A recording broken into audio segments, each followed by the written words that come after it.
you can't blame teachers for not knowing what they don't know. They have never been taught it. They've been taught misrules, or they've been taught totally superficial stuff.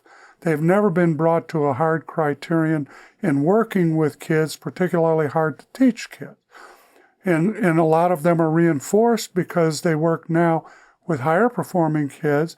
And if you do a reasonable job and they're not beginning level kids, you'll get by that they will learn passably, often well. And I'm not saying that there aren't good teachers with older kids.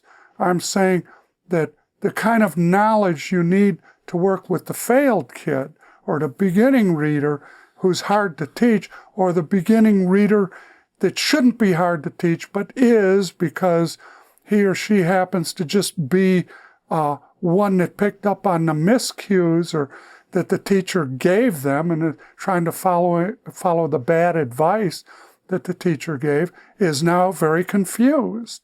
But to get them to that point, I think we have to start by saying, look, it's not your fault. I agree with where you're going. I don't think it's the teacher's fault. I think it's a transmissional problem that's multi-generational. Right. And if it indicates anything, it indicates a lack of leadership in the learning sciences, in science in general, and in educational policy. Right. Well, right. And most of all in instruction, that, like the bottom line for instruction, instructional theory, and all of the accoutrements are strictly based on environmental variables. In other words, what did you put in there? What was your dependent variable? What is the specific behavior of the kids? Don't give me some general glop. Don't give me a grade level. Give me response by response to task by task. And that's the information that you really need to be a good diagnostician. On the one hand, you could black box the child in a way that you're talking about in terms of the outcome that you want and the intervention or educational system that you're going to put them through, and say, almost independent of whatever their inner variation is, that the instructional objective in itself has a structure. It has a series of progressions that the child must go through relative to it, independent of them, so to speak. Right. And that plus feedback from them, if we adjust to it, is what we need to move them down the line. Oh, yeah. But this comes back to how well our assessment of them lines up so that they're on the right starting point going into it, and how finally our ongoing assessment allows us to tune our responses to them so that we're actually meeting what they need along the way in our steps. Right.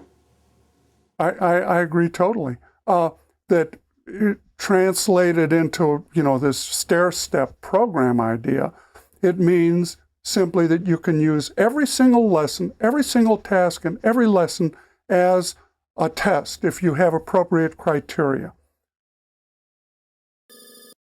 When you get to that level, then you need to have like coherence, so that everything you do is pointing to like the kid in terms of her instructional needs, not just necessarily what she wants to do. I mean, it's different from child-centered. It's child reference. Like when we changed the programs, the first thing we did was we'd give them a list of problems or a list of words, so they at least get the sequence straight without, doing a bad sequence. And that helped. But they would still get into all kinds of problems. Whenever they went to correct a mistake, they would get wordy, they would get redundant, they would start appealing to things that the kids didn't know.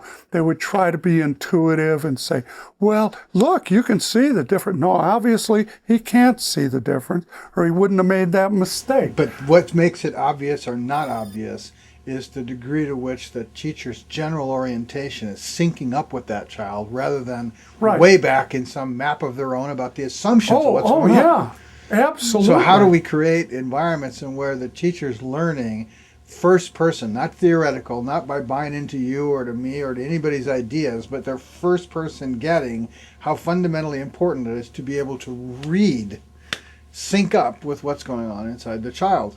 Well, the only way that I know how to do that is to do it by the numbers, teach them the things they need to know first, second, third, where they can get to the point where they're not going to just do blind experimentation and be doing things that are crazy and going nowhere. Teachers who are, far from the mark, which, like most of them are, because they've never really been taught technical details of teaching. They've been taught some of them are good at managing kids. Some of them are good at, they have a nice way with kids and they present clearly. But to put it all together so what they're saying has the right timing, says the right things, and is easy to correct and so forth, is in a sequence.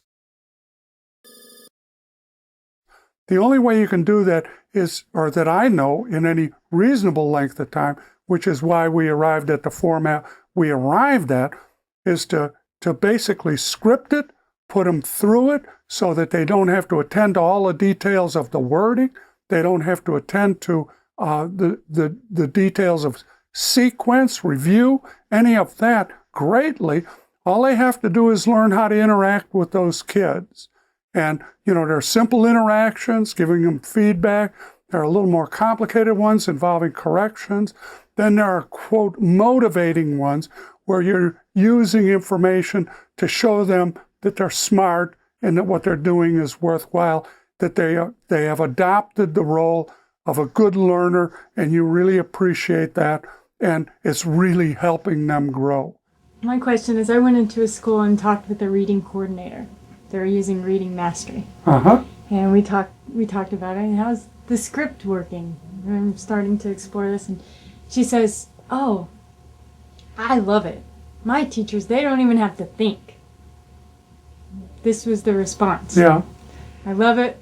They don't even have to think about what they're doing. No. So where does that fit in? Number one, that can't possibly be true because you're not doing a solo act. It's not a monologue, it's teaching. That you're presenting tasks to the kids, and depending on how they respond, that determines the next thing you're going to do. That if they respond correctly, you're going to reinforce that response and move on. If not, you're going to go back and you're going to correct it so they're able to do that correctly. Okay, this is not brain dead activity.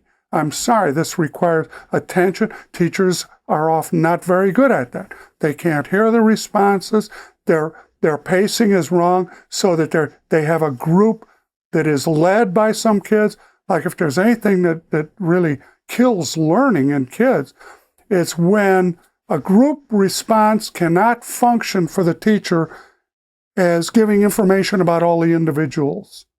So a group response is like an individual response that's done 8 times as fast if you have 8 kids in the group. All right, that's what it is. And that's how it functions from the standpoint of information. But if you have one where the teacher's timing is bad, everybody, what word? Some kid, man, or they'll fake it like a man, could be mad, it could be anything. Or if some of them are coming in at different times, whoa, all you know about, if the response is correct, is that the first kid that responded did it correctly. The rest, all bets are off because they could have been copying the responses. So for them to do it right, to perform minimally in interacting with those kids, there is one heck of a lot that they have to learn and a heck of a lot they have to practice.